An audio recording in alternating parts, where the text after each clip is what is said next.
հայերը նախաճաշում են։ Տարեց տարի աճում է նախաճաշ չանող մարդկանց թիվը։ Այսինքն մենք ունենք բացասական սննդային սովորույթի աճ։ Հատկապես, երբ դա համադրում ենք գործազրկության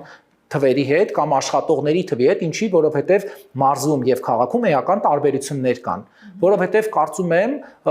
որևէ մեկի համար գաղտնիք ասած չեմ լինի, որ Երևանում առավոտյան կյանքը դա մի եռուզեռ է։ Բոլորս ուշանում ենք, բոլորս տրանսպորտի ենք սպասում, տաքսի ենք պատվիրում, մեքենայով ենք ինչ որտեղից ուշանում եւ կարծում եմ, որ շատ-շատերի մոտ իսկապես առավոտյան պարզապես այդ երևանյան խցանումների գրաֆիկի մեջ կարող է պայմանավորված լինել նաեւ ժամանակի բացակայությամբ։ Եվ դա խիստ բացասական Երևանում շատ արագ է փոխվում այս թիվը։ Մարզերում օրինակ նախաճաշ անողների եւ չանողների այդ տոկոսները ամեն տարի այդպես էական չի փոխվում Երևանում ցավոք սրտի ամեն տարի թվականակի աճ ենք գրանցում